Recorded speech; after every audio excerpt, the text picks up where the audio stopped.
Hey everybody, Sickness here again to talk to you about what I bought and what I watched today.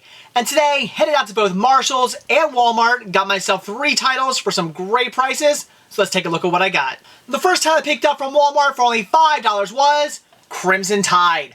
This year being the theatrical cut, and I do already have the extended unrated cut on DVD, but I really want to get myself a copy of the theatrical cut on DVD as well. I do already have a copy of the theatrical cut on VHS, so I am picking this up to replace my VHS copy. And the second title I got from Walmart was a double feature set of The Taking of Fella 1, 2, 3 and Runaway Train. The reason why I really wanted to get this was for Runaway Train, have it on VHS, obviously getting this to replace my VHS copy. But what I was really excited to find out was that this right here, The Taking of Fella 1, 2, 3, is actually a 1998 remake. I had no idea they remade that movie in 1999. Obviously, we all know they remade it a few years ago. That was a great remake. Absolutely loved it. But I have not seen this one. And like I said, this is actually the first I've ever heard of it. So I'm definitely looking forward to checking that out. For $5, this was a great find. And the last title I got today, I grabbed from my local Marshalls for only $4.99, and that was SpongeBob SquarePants Season 6 Volume 1. Yes, again, for only $4.99. A fantastic deal. Now, before you all start shouting at me, yes, I am well aware that Paramount is re-releasing seasons 4, 5, and 6 as actual full seasons as opposed to 2 separate volumes for each season. I do realize that. However, as far as prices go right now, it will actually be cheaper for me to buy Volume 2 and Volume 1 separately, especially when I'm getting Volume 1 for only $5. It's actually cheaper for me to just go out and buy Volume 2 now than it would be for me to actually pick up the complete Season 6, again, as far as prices are concerned at the moment. So very, very excited to get this. I already have Seasons 1 through 5. Definitely looking forward to checking this out because I love SpongeBob. So that's it for what I bought today, so now on to what I watched. And today's Halloween Horror-thon title was When a Stranger Calls Back, the sequel to the original When a Stranger Calls. And I've been dying to see this ever since I picked it up a few months ago, so I definitely had to sit down tonight and watch it. And I thought it was a pretty decent sequel for the most part, though it did have some issues, and we'll get into them. But first, the positives, and that is a returning cast. We have Carol Kane and Charles Durning coming back. That I absolutely love. I love when they do a sequel and they actually bring back cast members. That is fantastic. It makes the sequel seem more legitimate. It makes it seem like a true sequel, not just something to cash in. So I love the fact that we actually have a returning cast from this. That is fantastic. We do have a new main character, and that is Jill, and I'm going to pronounce her name wrong probably. I believe it's Sholeen, S-H-O-E-L-E-N. I'm really hoping I'm getting her last name right. If you look her up, you'll know who she is. She's been in a ton of great horror movies. She's a great actress, so definitely look her up and check her out. You'll know who she is. She is now our new main character, and I really did enjoy her in her part. I thought she did a great job playing the part of the girl being stalked, the girl kind of going crazy because she's being stalked.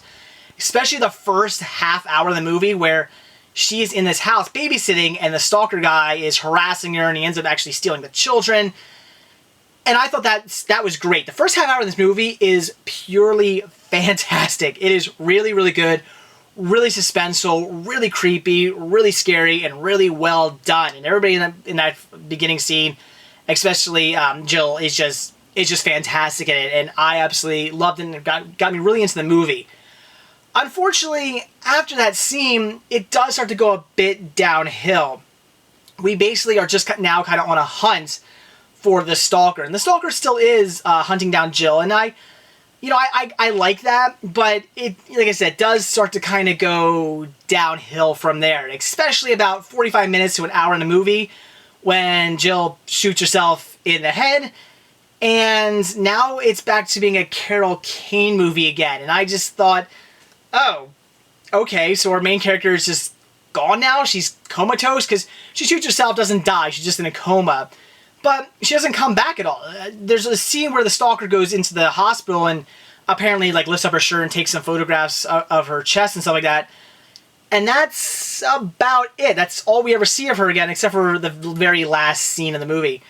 And I just kind of go, why? Why is our main character just gone? We have this new main character and now she's just out of there and it's a Carol Kane movie again.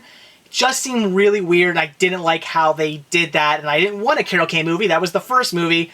I wanted a new main character who we had, and then they bumped off. So I thought that was just really, really weird.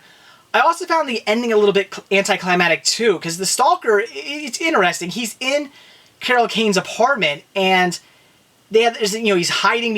He's actually painting himself like a wall, and he's hiding in it. It's really kind of cool and creepy, and he attacks her, and he's throwing his voice and stuff, and it's pretty neat and interesting, and they have this big fight scene. And then Charles Durning comes and just shoots him, and he's dead, and then she wakes up, because she actually got shot. She wakes up in the hospital, looks over, and there's Jill, and she's apparently out of her coma now. Doesn't say anything, just kind of smiles, and is out of her coma. So I just kind of went, oh, that's the ending? All right. What I was expecting, I don't know. I'm not sure where they could have gone with it. Maybe they could have made the bad guy escape. Maybe that would have been a little more, a little bit more interesting and creepy, and kind of, set it up for a sequel. Not that I'm expecting a third movie out of this, but, maybe it would have made it a little bit more interesting had the stalker escaped or something and not just been shot. So it did seem a little anticlimactic. It was one of those things where just the movie's over and you just kind of go, oh, okay, that's the ending. All right. You weren't like, wow, that was great. You just kind of go, okay. And that is sort of my problem with the movie. Is the fact that, A, our main character is pumped off, which is just completely pointless, and the ending was pretty anticlimactic. But like I said, the first half hour of this movie is fantastic. So, is it worth a watch? Yes. If you've seen the original, which you all should, it's a great movie. If you've seen the original, I would say it is worth checking out. It's worth picking up, adding to your collection, although I believe this is out of print now, so a little bit hard to come by. But if you can get a hold of it, yeah, add it to your collection, pick it up. It is a decent enough sequel to the original, just not as good as it could have been.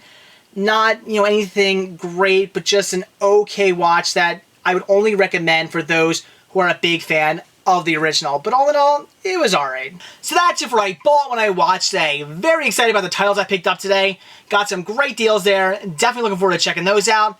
And also watching When a Stranger Calls Back. Like I said, it was a decent enough sequel and an okay follow-up to When a Stranger Calls. Not the best sequel ever, but all in all, it was okay. And if you were a big fan of the original, then yeah, it's worth picking up and checking out. So that's it. Thanks for watching. Stay tuned to see what I bought when I watch tomorrow. See ya.